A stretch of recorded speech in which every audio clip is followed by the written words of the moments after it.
اعوذ باللہ من الشیطان الرجیم بسم اللہ الرحمن الرحیم نحمدہ ونصلی علی رسولہ الکریم۔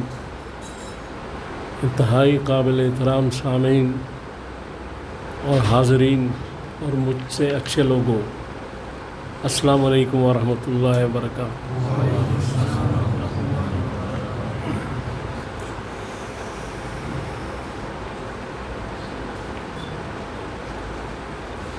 آج جو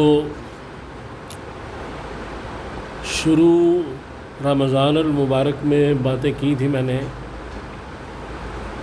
کہ اس میں کرنا کیا ہے، اس میں نوافل کی اہمیت بتائی گئی تھی، درود شریف، ذکر الہی۔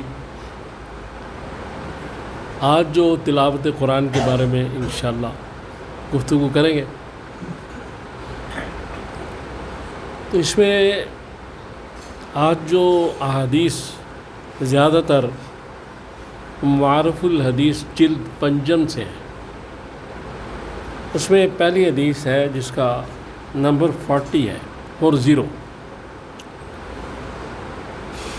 اور یہ جو حدیث ہے یہ ترمذی کی ہے۔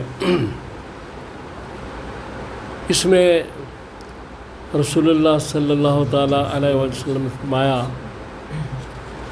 کہ جو آدمی بھی قرآن کی تلاوت کرے گا اس کو ہر حرف پہ ایک نیکی یعنی برابر 10 نیکی ثواب ملے گا۔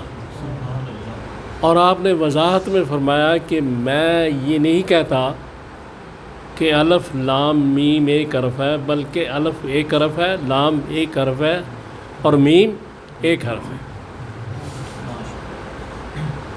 اور اس کو سورہ انعام کی قرآن کی جو آیت نمبر 160 ہے اس میں بھی یہ بات کی گئی ہے کہ ایک نیکی جو لے کر آئے گا اس کو 10 گنا اجر ملے گا۔ تو اس لیے یہ تلاوت قرآن کے بارے میں پہلی حدیث ہے۔ اس کے بعد ایک اور حدیث ہے، اس کا نمبر 42 ہے۔ اس میں کہا گیا ہے کہ جو قرآن بڑی روانی کے ساتھ پڑھتا ہے، جو قرآن کا ماہر ہے، ایکسپرٹ ہے، اس کا حشر جو ہے معزز فرشتوں کے ساتھ ہوگا۔ اور جو قرآن ابھی لرننگ میں ہے، سٹارٹر ہے، پڑھ رہا ہے، اٹک اٹک کے پڑھتا ہے، تو اس کو 2 اجر ملیں گے، ایک اجر تلاوت کا اور دوسرا اٹک اٹک کے پڑھنے کا۔ یعنی ذرا نوازش اور کرم دیکھیں ادھر سے۔ اس کے بعد جو یہ حدیث پاک ہے، اس میں 46 نمبر ہے اس کا، کہ اس سورہ فاتحہ کے جو فضائل ہیں اس میں یہ بات ہے کہ رسول اللہ صلی اللہ علیہ وسلم نے فرمایا ایک صحابی سے کہ تمہیں ایک ایسی صورت بتاؤں کہ جس کی مثل نہ قرآن میں ہے، نہ زبور میں ہے، نہ تورات میں ہے، نہ انجیل میں ہے، اور وہ ہے سورہ فاتحہ، جو ہر نماز میں پڑھی جاتی ہے۔ یہ اس کی فضیلت ہے، اور ایک حدیث پاک میں ہے کہ ہر بیماری کے لیے شفا بھی ہے۔ اس کے بعد یہ اس سلسلے کی آخری جو حدیث ہے، یہ اس کا نمبر 57 ہے۔ یہ ساری معارف الحدیث کی جلد پنجم سے حدیث ہے۔ تو اس میں یہ ہے کہ بعض صورتوں کے یعنی ثواب کتنا ہے۔ سورہ زلزال جو ہے یہ اگر 2 دفعہ پڑھی جائے تو پورے قرآن کا ثواب، سورہ اخلاص 3 دفعہ پڑھی جائے تو پورے قرآن کا ثواب، سورۃ الکافرون 4 دفعہ پڑھی جائے تو پورے قرآن کا ثواب۔ یعنی یہ قرآن کا ثواب ہے، لیکن پورا قرآن نہیں۔ پورا قرآن سورہ فاتحہ سے سورہ ناس تک ہوگا، لیکن ثواب اس کے برابر دے دیا جائے گا۔ اب اس میں جو ایک بات ہے کہ جو حروف پڑھے جاتے ہیں قرآن کے تلاوت میں، ان میں بعض الفاظ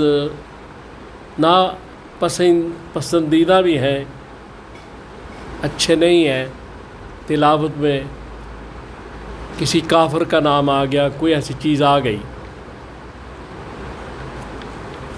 لیکن یہ دیکھیں کہ یہ ایک قرآن کی بہت جتنی برکات ہے، ان میں سے سب سے بڑی برکت یہ ہے کہ تلاوت کی وجہ سے، قرآن کی تلاوت کی وجہ سے، قرآن کے اندر وہ الفاظ پڑھے جائیں گے تو ان کے بھی ہر حرف پر 10 نیکی،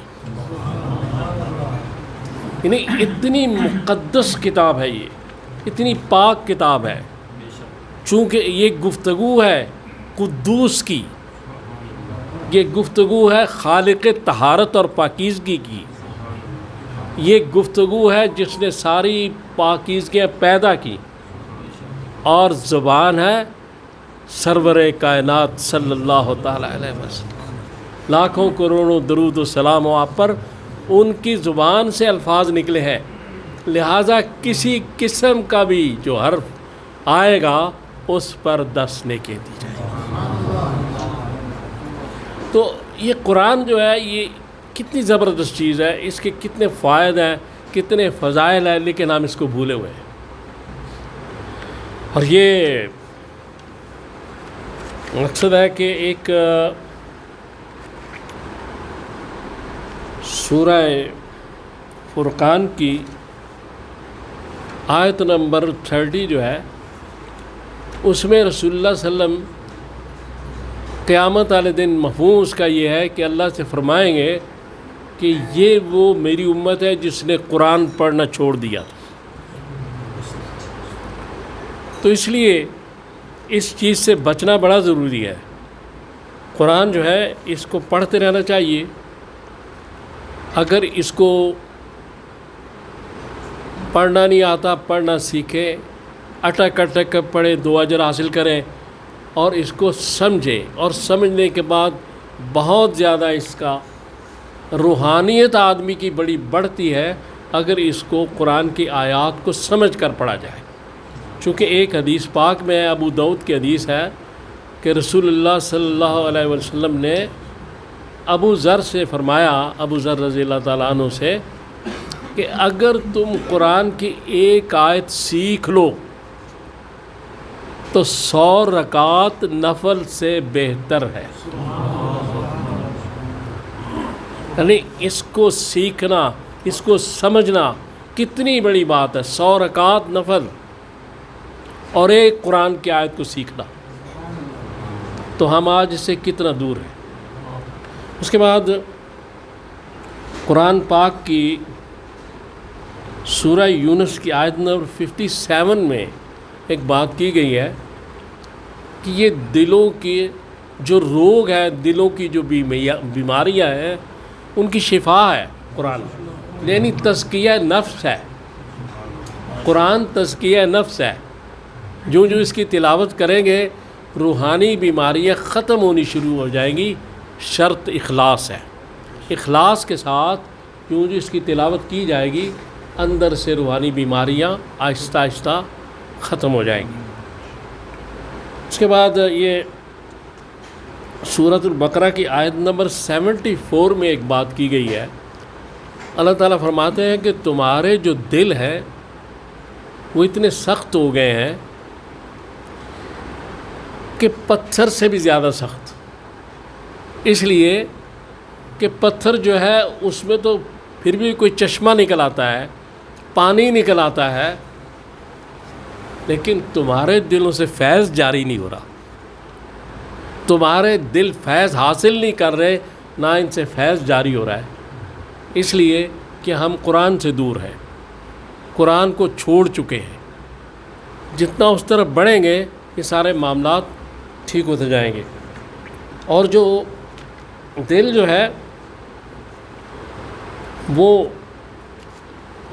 پتھر کیوں ہوتا ہے؟ اسی لیے ہوتا ہے کہ جب ہم اللہ اور اس کے رسول کے احکامات سے منہ موڑتے، اللہ کی جو روب ہے وہ ہمارے دلوں سے جب نکل جاتا ہے تو پھر دل سخت ہو جاتے ہیں. جو اللہ کا روب قائم ہوتا ہے، خشیت اللہ جو ہے اس کا یہ ہے کہ پہاڑ بھی لرز جاتے ہیں، پہاڑ ریزہ ہو جاتے ہیں، اور اسی آیت میں ہے کہ پتھر بھی گر پڑتے اللہ کے روب اور دبدبے سے. پھر اس کے بعد یہ چیز ہے کہ یہ اپنا سورہ جو ہے یہ بقرہ کی آیت نمبر 74 جو میں نے ابھی پڑھی ہے، اس کے بارے میں یہ میں نے آپ سے جو گفتگو کی ہے تو اس کا مقصد یہ ہے کہ جوں تلاوت قرآن کی جائے گی یہ دل جو ہے یہ رقیق ہو جائے گا. اور احادیث ایسی موجود ہیں کہ جو رقیق القلب ہے، کہ جو دلوں کو نرم کرتی ہے. تو جب دل نرم ہو جاتا ہے، دل کے اندر گداز پیدا ہوتا ہے، پھر اللہ کا تو معاملہ اور ہے، مخلوق کے ساتھ بھی انسان پیار کرتا ہے اور اس کو دوسرے انسان کا احساس ہونا شروع ہو جاتا ہے. اور جب کسی انسان کو دوسرے کا احساس ہونا شروع ہو جائے پھر وہ انسان بنتا ہے. اصل میں انسان اس وقت بنتا ہے جب دوسروں کا احساس کرے. سر قرآن پاک کی جو تلاوت ہے اس کو ہمیں کرنا چاہیے، اس کی طرف بڑھنا چاہیے، اس لیے کہ اس میں بے شمار فائدے ہیں. سورہ فاتحہ کے بارے میں رسول اللہ صلی اللہ علیہ وآلہ وسلم کا جو ارشاد ہے کہ آپ نے فرمایا کہ یہ ہر بیماری کی شفا ہے. یعنی اب آپ دیکھیں کہ کسی قسم کی بیماری ہو، اور پھر ایک اور حدیث پاک ہے وہ بخاری مسلم کی ہے، اور اس میں یہ کہا گیا ہے کہ رسول اللہ صلی اللہ علیہ وآلہ وسلم کا ایک معمول حضرت عائشہ بیان فرماتی ہیں کہ آپ روزانہ رات کو سونے سے پہلے سورہ اخلاص، سورہ فلق اور سورہ ناس پڑھ کے یہ دونوں ہاتھوں کو ملا کے ان پہ دم کر کے اپنے سارے جسم آگے سے شروع کر کے پیچھے تک سارا دم کرتے. اور حضور کے آخری جو اوقات ہیں ان میں بھی رسول اللہ صلی اللہ علیہ وسلم نے یہ معمول نہیں چھوڑا، بلکہ حضرت عائشہ سے کہا کہ آپ پڑھ کے نا تو یہ دم کر دیں. تو حضرت عائشہ نے یہ صورتیں پڑھی اور اس کے بعد حضور کے ہاتھ پکڑے اور وہی حضور کے جسم پہ پھیر دی. یعنی محبت اور عقیدت دیکھیں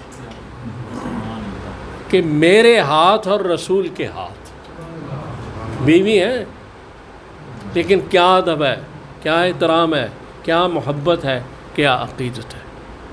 تو اللہ تعالیٰ سے دعا کریں کہ اللہ تعالیٰ مجھے اور آپ کو توفیق دے کہ ہم تلاوت قرآن بھی کریں اور اس پر عمل بھی کریں، کیونکہ عمل بہت ضروری ہے.